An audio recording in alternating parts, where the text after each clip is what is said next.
बिस्मिल्लाहिर्रहमानिर्रहीम। अस्सलाम वालेकुम स्टूडेंट्स, आज के इस लेक्चर में बिज़नेस मैथमेटिक्स 1429 कोड की हम असाइनमेंट सॉल्व करेंगे। असाइनमेंट नंबर 1 ऑटम 2022 के लिए। असाइनमेंट नंबर 1 हमने स्टार्ट की हुई थी। तो आज के इस लेक्चर में हम क्वेश्चन नंबर 2 जो है वो डिस्कस करेंगे। असाइनमेंट नंबर 1 का क्वेश्चन नंबर 2, इसका जो ए पार्ट है इसको इस लेक्चर में हम सॉल्व करेंगे।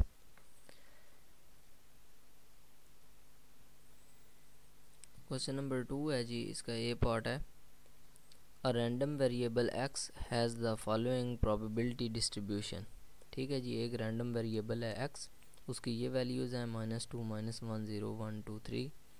और प्रोबेबिलिटी जो है उस x की इन वैल्यूज़ पे जो प्रोबेबिलिटी है p ऑफ x यानी probability of random variable x, वो है जी 0.1 -2 पे है और -1 पे k है और 0 पे 0.2 है, 1 पे 2k है और 2 पे 0.3 है, 3 पे 3k है। ओके स्टूडेंट्स, ये क्वेश्चन थोड़ा सा कंसेप्चुअल है। आप इसका जो बेसिक कंसेप्ट है वो समझ लीजिए, फिर इस किस्म का कोई भी क्वेश्चन आ जाए इस टाइप का तो वो ईज़िली आप लोग सॉल्व कर सकेंगे।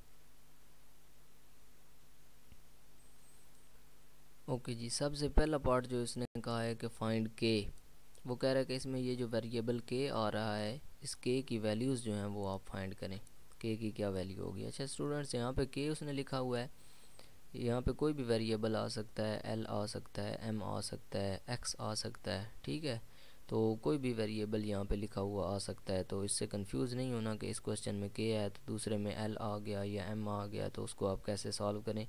सेम यही मेथड होगा, जस्ट इसका लेटर का डिफरेंस होगा कि यहाँ पे के है तो वहाँ पे हो सकता है एक्स आ जाए, एम आ जाए, एन आ जाए। ठीक है, तो इससे फ़र्क नहीं पड़ता, सेम मेथड यही होगा। अब इसको के को कैसे आपने फाइंड करना है। ओके जी, सबसे पहली बात तो ये आपने याद रखनी है कि प्रोबेबिलिटी, पहले लेक्चर में भी मैंने बताया कि प्रोबेबिलिटी जो है वो हमेशा 1 के इक्वल होनी है या 1 से लेस होनी है। कि जितनी प्रोबेबिलिटीज़ हैं सबको ऐड करें तो आंसर जो है वो 1 आना चाहिए। तो मैं इधर लिखता हूँ समेशन, ये जो सिंबल है ये समेशन के लिए है, यानी सम के लिए, जमा करने के लिए। ठीक है, प्रोबेबिलिटी ऑफ वेरिएबल जो x है, रैंडम वेरिएबल x, वो किसके इक्वल है जी, 1 के इक्वल है। ठीक है, इस ये वाली जो टर्म मैंने लिखी है इसका मतलब ये है कि probability sum of all probabilities. ठीक है, यानी यहाँ से लेकर यहाँ तक जितनी भी प्रोबेबिलिटीज़ हैं उनका सम, तो वो किसके इक्वल है, वो हमारे पास 1 के इक्वल है। ठीक है जी, इसको आप अलग-अलग भी लिख सकते हैं, मींस इस तरह भी लिख सकते हैं आप इसको,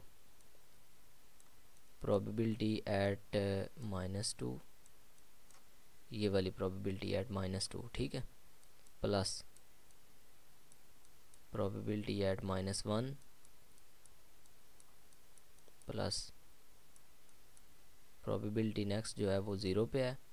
ठीक है, probability at 0 plus next probability जो है वो 1 पे है, प्लस नेक्स्ट प्रोबेबिलिटी जो है वो हमारे पास 2 पे है। तो इसी तरह नेक्स्ट प्रोबेबिलिटी जो है वो 3 पे है। तो ये सारी प्रोबेबिलिटीज़ जो हैं इनको आपने ऐड कर दिया, और ये ऐड करने के बाद इक्वल किसके आनी चाहिए, ये हमेशा 1 के इक्वल होती हैं। ये आपको पता है कि प्रोबेबिलिटी जो है, जितनी प्रोबेबिलिटीज़ हैं सबको ऐड करें तो वो हमेशा 1 ही आना है। ठीक है जी, तो यहाँ पे आप सारी प्रोबेबिलिटीज़ को ऐड कर लें। ठीक है, ये वाला स्टेप भी इसके नीचे लिख दें तो भी ठीक है, ना भी लिखें फिर भी ठीक है। तो अब प्रोबेबिलिटीज़ लिखें जी, -2 पे प्रोबेबिलिटी जो है वो 0.1 है, 0.1 प्लस, इसके बाद -1 पे प्रोबेबिलिटी जो है वो k है, इससे नेक्स्ट प्रोबेबिलिटी k लिखें। ठीक है जी, इसके बाद 0 पे जो प्रोबेबिलिटी है वो 0.2 है, प्लस 1 पे जो प्रोबेबिलिटी है वो 2k है, तो यहाँ पे 2k लिख दें, प्लस इसके बाद 2 पे जो प्रोबेबिलिटी है वो 0.3 है, प्लस 3 पे जो प्रोबेबिलिटी है वो 3k है। ठीक है जी, ये सारी प्रोबेबिलिटीज़ ऐड हो गई और इक्वल टू आपने इसको रखना है 1 के। ठीक है, क्योंकि इन सब का आंसर जो है वो 1 आना है। अच्छा, अब ये एक इक्वेशन बन गई है के अंदर, ठीक है, के इसमें एक वेरिएबल है। अब जो के वाली इस टर्म्स हैं उन्होंने आपस में प्लस हो जाना है, इकट्ठे हो जाना है, और जो के बगैर वाली टर्म्स हैं उन्होंने आपस में प्लस माइनस हो जाना है, ठीक है। अब ये सारी प्लस वाली हैं तो प्लस हो जाएंगी। 0.1 है, उसके बाद 0.2 है, उसके बाद 0.3 है। तो इन तीनों को जब आप ऐड करेंगे, क्योंकि ये के बगैर वाले हैं, तो ये हमारे पास आंसर आ जाएगा 0.6, ठीक है। 0.2 प्लस 0.3 0.5 होता है, और प्लस 0.1 0.6 आ जाएगा, ठीक है जी। प्लस साथ अब के वाली टर्म्स, ये 3k है, इनके जो कोफिशिएंट होते हैं ना, जो नंबर इनके साथ लिखे होते हैं, वो आपस में प्लस माइनस होते हैं। के जो है वो के ही रहता है। 3k और 2k, ये 5k बन जाएगा। 5k और 1k जो है, जिसके साथ कुछ भी ना हो उसके साथ 1 होता है। ये के जो खाली है ये 1k है, ठीक है जी। 3k plus 2k 5k plus 1k 6k, तो ये हमारे पास आ गया 6k इक्वल टू 1। अब हमने के की वैल्यू फाइंड करनी है। के को आप लोगों ने अलहदा करना है, अकेला करना है। तो हम किस तरह अकेला करेंगे, पहले ये के बगैर वाली जो टर्म है इसको दूसरी तरफ ले जाएं, ठीक है। 6k जो है वो इक्वल के इसी तरफ रह जाएगा। 6k बराबर की इस तरफ रह गया, और दरमियान में इक्वल का साइन है, और इधर 1 है आपके पास, ठीक है। अब ये 0.6 जो है ये प्लस का है, इसके लेफ़्ट साइड पे कोई सिंबल नहीं है, इसका मतलब ये प्लस का है। प्लस की कोई भी टर्म जो है वो दूसरी साइड पे जाकर माइनस हो जाएगी। ये 0.6 जो है वो बराबर के इस तरफ जब हम ले आएंगे तो ये माइनस 0.6 हो जाएगा, ठीक है। तो 1 माइनस 0.6 जब आप करें तो आपके पास आंसर जो आता है वो 0.4 आता है, ठीक है जी। और दूसरी साइड पे आप लोगों के पास 6k बच गया। अब आपने 6 को भी दूसरी तरफ लेकर जाना है, क्योंकि आपने के की वैल्यू निकालनी है। के को आपने अकेला करना है, ठीक है जी। अब के साथ 6 मल्टीप्लाई हो रहा है, दरमियान में कोई अलामत नहीं है ना, कोई सिंबल नहीं है, तो इसका मतलब है ये दोनों आपस में मल्टीप्लाई हो रहा है। देखिए ये टर्म और ये टर्म आपस में प्लस हो रही थी, क्योंकि दरमियान में प्लस की सिंबल थी। अब इन दोनों के दरमियान कुछ भी नहीं है, तो इसका मतलब ये ज़रब हो रहे हैं, मल्टीप्लाई हो रहे हैं। तो इस 6 को इधर मल्टीप्लाई हो रहा है, जब दूसरी साइड पे ले जाएंगे तो ये डिवाइड हो जाएगा, तकसीम हो जाएगा, ठीक है। तो 0.4 डिवाइडेड बाय 6, ये 6 इधर आकर डिवाइड हो जाएगा। अब कैलकुलेटर से इसको डिवाइड कर दें तो इसका आंसर जो है वो 0.06 आता है, 0.067 इतना एक आंसर आता है। इसको राउंड ऑफ करके आप 0.06 भी लिख सकते हैं, या 0.067 भी लिख सकते हैं, ठीक है जी। तो ये के की वैल्यू आ गई। तो एक आध पॉइंट से कोई डिफरेंस नहीं पड़ता इतना ख़ास। तो ये वाली के की जो वैल्यू है ये अब आपने याद रखनी है, नेक्स्ट क्वेश्चन में भी काम आएगी। के की वैल्यू 0.067, क्योंकि जो भी क्वेश्चन अगर तो वो कहता है कि फाइंड के या जो भी इसमें वेरिएबल होगा तो आपने इस तरीके से फाइंड करना है। अगर वो ये के की वैल्यू नहीं कहता कि ना मालूम करो, और आगे वाला कोई पार्ट दे देता है, कोई क्वेश्चन आगे वाला यहाँ पे सेकंड पार्ट दे देता है ये वाला सॉल्व करो, तो फिर भी आपको ये पहले हल करना पड़ेगा, के की वैल्यू पहले निकालनी पड़ेगी। अब हमें चूँकि पहला क्वेश्चन ही हमारा के वाला था, तो के की वैल्यू हमने फाइंड कर ली है। अब नेक्स्ट जितने भी पार्ट्स हैं इसके, उनमें हम ये के की वैल्यू जो है वो यूज़ करेंगे। तो ये आपने अच्छे तरीके से समझना है कि के की वैल्यू आपने कैसे फाइंड करनी है, जो भी इसमें कांस्टेंट होगा। ओके जी, ये हमारे पास इसका पार्ट 1 कंप्लीट हो गया। अब पार्ट 2 जो है उसको करते हैं सॉल्व। तो पार्ट 2 में वो कह रहा है कि x लेस दैन 2, ये जो सिंबल है ये लेस दैन की होती है, इसका मतलब है छोटा है, x छोटा है 2 से। लेस दैन, जिस तरफ इसका छोटा मुंह होता है ना उसका मतलब है वो नंबर छोटा है, और जिस तरफ इसका बड़ा मुंह है ये, उसका मतलब है कि ये वाला नंबर जो है वो बड़ा है, ठीक है। P of x less than 2, यानी probability of x less than 2। अब आपने वो वाले नंबर्स जो हैं, वो वाले रैंडम वेरिएबल्स x की वो वाली वैल्यूज़, उन पे प्रोबेबिलिटी फाइंड करनी है जो 2 से छोटी हों, ठीक है। अब देखें ये 2 से 1 छोटा है, 0 भी 2 से छोटा है, -1 भी 2 से छोटा है, और -2 भी 2 से छोटा है। तो ये वाले सारे नंबर जो हैं वो 2 से छोटे हैं, तो इन पर प्रोबेबिलिटी आपने फाइंड करनी है। आगे 2 और 3 वाली प्रोबेबिलिटी जो है वो आपने फाइंड नहीं करनी। अच्छा, एक और बात आपको बता दूं, ये भी आपको समझने वाली है, इसको याद रखें। अगर नंबर लाइन मैं यहाँ पे ड्रा करूँ तो नंबर लाइन के बिल्कुल सेंटर में ज़ीरो आता है, ठीक है। ज़ीरो के राइट साइड पे आप जाएं तो प्लस वाले नंबर आ जाते हैं, 1 आ गया, 2 आ गया, इसके बाद 3 आ जाता है और 4 आ जाता है, ठीक है। इस तरह सो ऑन आगे ये नंबर चलते जाते हैं, ठीक है। तो जब ज़ीरो के लेफ़्ट साइड पे हम आते हैं तो इधर -1 आता है, और फिर उससे के बाद -2 आता है, उसके बाद -3 आता है, इसी तरह आगे -4 आता है। तो आगे नंबर इस तरह इसी तरतीब के साथ चलते जाते हैं। अब देखें, ज़ीरो से जब राइट साइड पे हम चलते हैं तो नंबर बड़े होते जाते हैं, ठीक है, बढ़ते जाते हैं। ज़ीरो से 1 बड़ा है, 1 से 2 बड़ा है, 2 से 3 बड़ा है। लेकिन जब हम लेफ़्ट साइड की तरफ चलते हैं तो नंबर छोटे होते जाते हैं। 4 से 3 छोटा है, 3 से 2 छोटा है, 2 से 1 छोटा है, 1 से जो ज़ीरो है वो छोटा है, और ज़ीरो से -1 जो है वो छोटा है, -1 से -2 छोटा है, -2 से -3 छोटा है, ठीक है, -3 से -4 छोटा है। तो माइनस वाला जितना नंबर बड़ा होगा वो छोटा होगा। ये -4 है ना, तो ये ज़ीरो से छोटा है। ये -3 है, ये भी ज़ीरो से 1 से इन सब से छोटा है, क्योंकि ये इनकी लेफ़्ट साइड पे आ रहा है। तो बाएं साइड पे जो आएंगे वो छोटे होंगे, और जो दाएं साइड पे आएंगे वो बड़े होंगे। तो ये वाली बात जो है ये भी आपने याद रखनी है। ओके जी, अब हम प्रोबेबिलिटीज़ जो हैं वो डिस्कस करते हैं। तो अब 2 से लेस जो हैं, 2 से स्मॉलर नंबर वो ये वाले हैं, ये मैंने आपको बता दिए हैं कैसे छोटे हैं। तो प्रोबेबिलिटी एट -2, ये वाली प्रोबेबिलिटी हम लेंगे, प्लस प्रोबेबिलिटी एट -1, ये वाली प्रोबेबिलिटी लेंगे, प्लस प्रोबेबिलिटी एट ज़ीरो, इसके बाद ज़ीरो वाली प्रोबेबिलिटी लेंगे, प्लस इसके बाद हमारे पास प्रोबेबिलिटी एट 1 है, ठीक है। तो ये वाली प्रोबेबिलिटीज़ हम काउंट करेंगे, नेक्स्ट जो है वो निगलेक्ट कर देंगे क्योंकि वो 2 से लेस नहीं है। अब प्रोबेबिलिटी एट -2 ये क्या है, ये 0.1 है, 0.1 प्लस जो -1 पे प्रोबेबिलिटी है वो k है, ठीक है, प्लस माइनस इसके बाद ज़ीरो पे जो प्रोबेबिलिटी है वो 0.2 है, ठीक है जी। उसके बाद 1 पे जो प्रोबेबिलिटी है वो 2k है, 2k। ओके जी, अब 0.1 k की वैल्यू हमें पता है, हमने पिछले क्वेश्चन में, पिछले पार्ट में हमने फाइंड की है।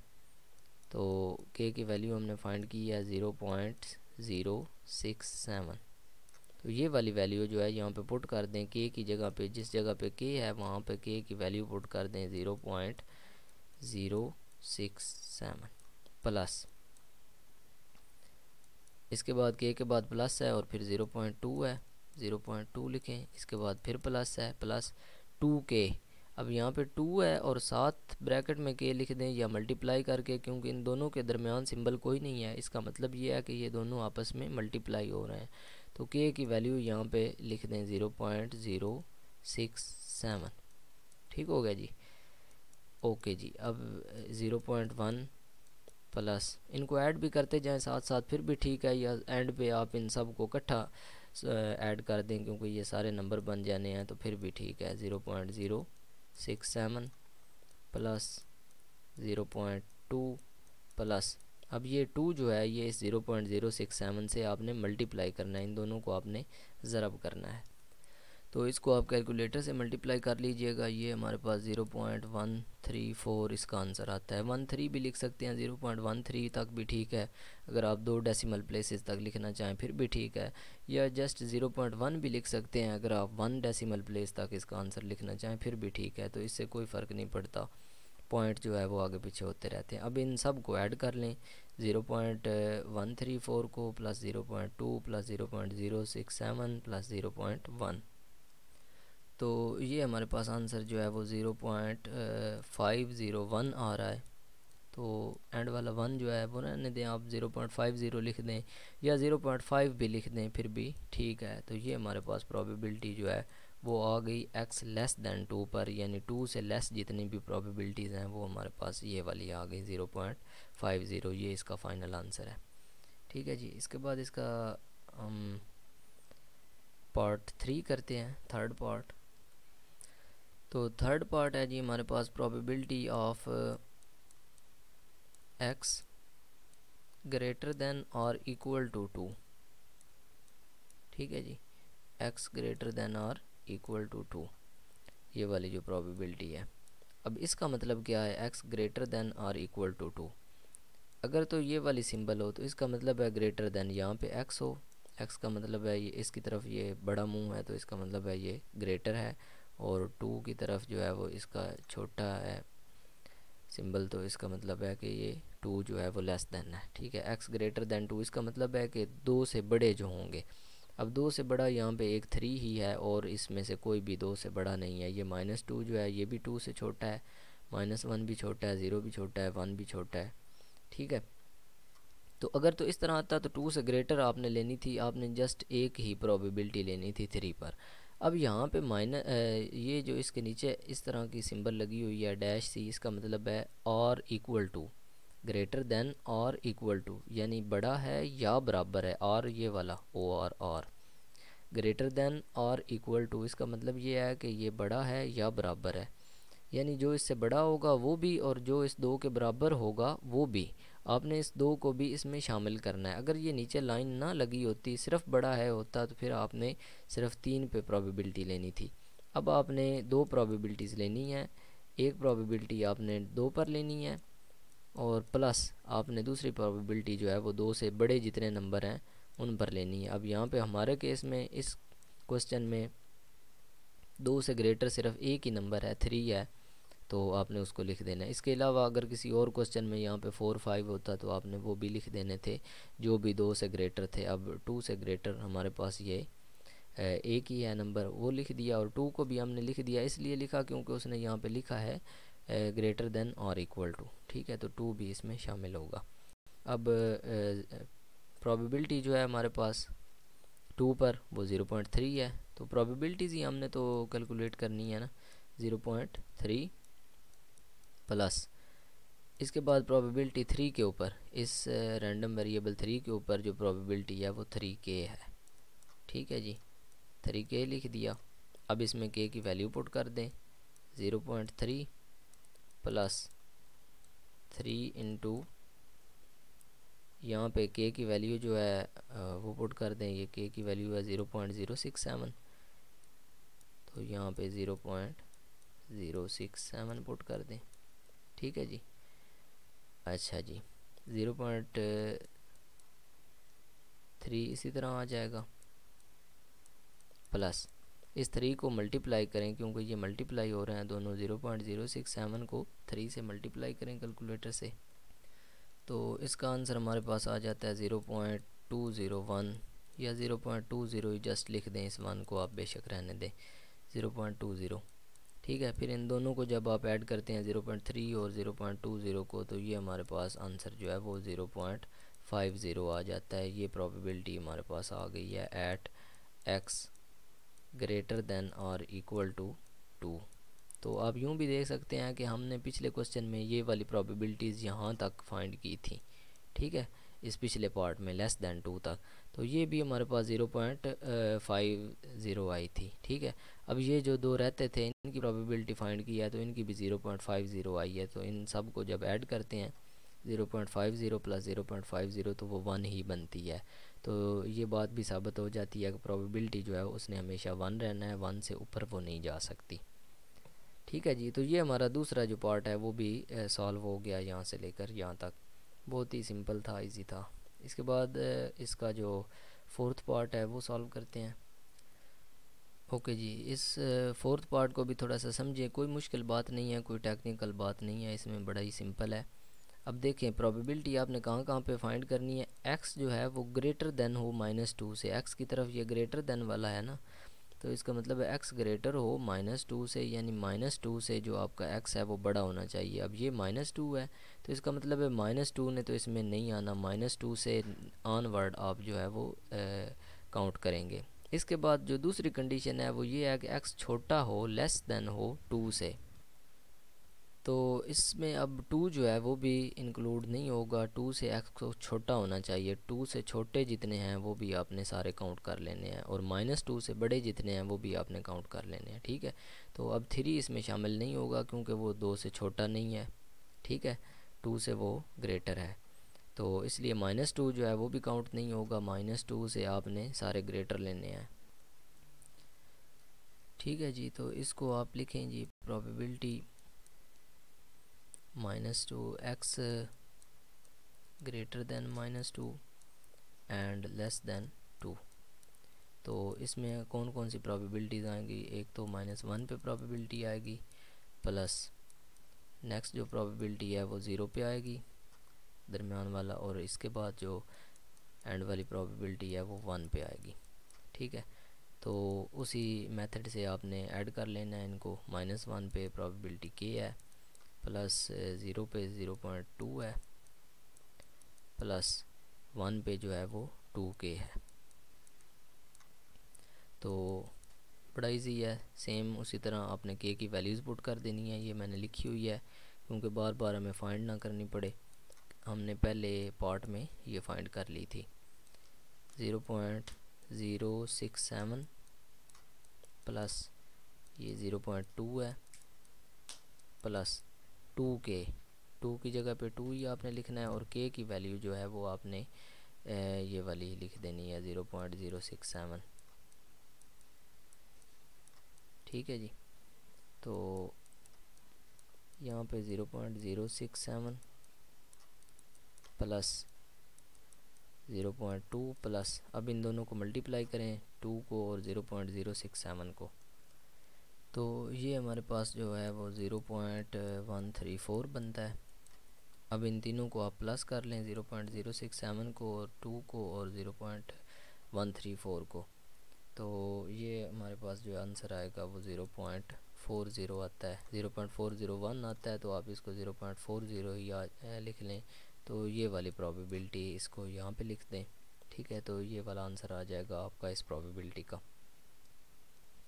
ओके जी, फोर्थ पार्ट कंप्लीट हो गया। इसके बाद नेक्स्ट है हमारे पास पार्ट फिफ्थ। फिफ्थ पे उसने कहा है कि probability of x less than 1, ठीक है। 1 से लेस देन जो जितने भी हैं नंबर, उनकी प्रोबेबिलिटीज़ जो है फाइंड करें। अब ये 1 है, 1 से लेस 0 है, -1 है और -3, ये सारे जो हैं 1 से छोटे हैं। 1 इसमें नहीं होगा क्योंकि यहाँ पे उसने r=2 नहीं लगाया। अगर वो यहाँ पे ये वाली लाइन नीचे लगा देता लेस देन r=2, तो इसका मतलब ये था कि 1 से छोटे जितने हैं वो भी सारे शामिल होंगे और 1 जो है वो भी इसमें इंक्लूड होगा। लेकिन अब 1 इसमें इंक्लूड नहीं है क्योंकि इसके नीचे ये r=2 की सिंबल नहीं है। तो 1 से लेस जितनी भी प्रोबेबिलिटीज़ हैं आप उनको ऐड कर लें। बेशक आप इधर से काउंट करना शुरू कर दें या इधर से कर दें, पहले 0 वाली लिखें, फिर -1 वाली, फिर -2 वाली, फिर भी ठीक है, या इधर से आप लिख लें फिर भी ठीक है। तो मैं लेफ़्ट साइड से स्टार्ट करता हूँ, -2 वाली प्रोबेबिलिटी लिखेंगे। इसके बाद दूसरी जो है -1 वाली लिखेंगे क्योंकि ये भी 2 से छोटा है, प्लस इसके बाद हम जो है वो 0 वाली प्रोबेबिलिटी लिखेंगे क्योंकि ये भी 1 से लेस है और 1 इसमें इंक्लूड नहीं होगा। ओके जी, -2 पे प्रोबेबिलिटी है 0.1 प्लस -1 पे प्रोबेबिलिटी जो है वो k है, प्लस 0 पे प्रोबेबिलिटी जो है वो 0.2 है। तो k की वैल्यू पुट कर दें, k की वैल्यू हमने फाइंड कर रखी है ये वाली। तो 0.1 के बाद प्लस है, प्लस लगाएं, फिर 0.067 लगाएं क्योंकि k की जगह पे k की वैल्यू आ जाएगी 0.067 प्लस, इसके बाद जो है वो 0.2 है तो 0.2 लिख दें। अब इन सब को जो है वो प्लस कर लें, 0.1 प्लस 0.067 प्लस 0.2, तो ये हमारे पास कुछ आंसर 0.367 भी आ जाता है, ठीक है।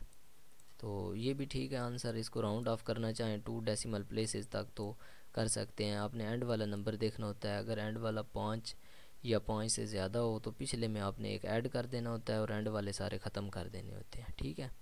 और अगर वो 5 से छोटा हो तो उसको वैसे ही ख़त्म कर देते हैं। अब ये एंड वाला जो है 7 है, 5 से बड़ा है, तो हमने पिछले में एक ऐड कर देना है, 0.37 कर देना है, ये आंसर इस तरह आ जाएगा, ठीक है।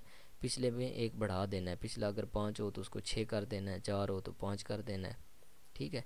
इस तरह जो भी नंबर हो, अगर तो एंड वाला जिसको आपने ख़त्म करना है वो 5 से बड़ा है या 5 है। अगर वो 5 से छोटा हो, फॉर एग्ज़ाम्पल इस तरह होता, 0.364 होता। अब ये 5 से छोटा है तो इसको आपने वैसे ही ख़त्म कर देना था, पिछले में एक ऐड नहीं करना था, पिछले को 0.36 ही रहने देना था, ठीक है। अब चूँकि ये 5 से बड़ा है तो इसलिए आपने पिछले में एक ऐड करना होता है, तो ये 0.37 इस तरह बनता है। तो इस तरह ही कैलकुलेटर भी आपको आंसर देता है अगर आप उसको 2 डेसिमल प्लेसेस तक सेट करते हैं। तो ये हमारे पास प्रोबेबिलिटी जो है वो आ गई x<1 की, ठीक है। तो बड़ा ही सिंपल और इजी क्वेश्चन है, और इस क्वेश्चन से इंशाल्लाह जो भी इससे रिलेटेड क्वेश्चन आ जाए आप उसको हल कर सकेंगे। उम्मीद है आपको इस लेक्चर की समझ आई होगी। इस लेक्चर से रिलेटेड अगर आपका कोई क्वेश्चन हो तो वो आप पूछ सकते हैं कमेंट सेक्शन में, या व्हाट्सएप पर कांटेक्ट करके पूछ सकते हैं। इसको असाइनमेंट में भी राइट कर लीजिएगा और इसकी अच्छी तरीके से प्रैक्टिस भी कर लीजिएगा।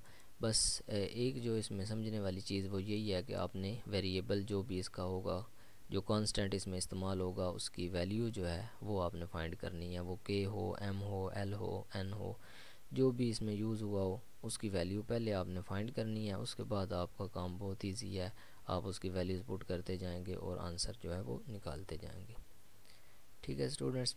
इस लेक्चर को यहीं पर एंड करते हैं, मिलते हैं जी नेक्स्ट लेक्चर के अंदर। अल्लाह हाफिज़, टेक केयर।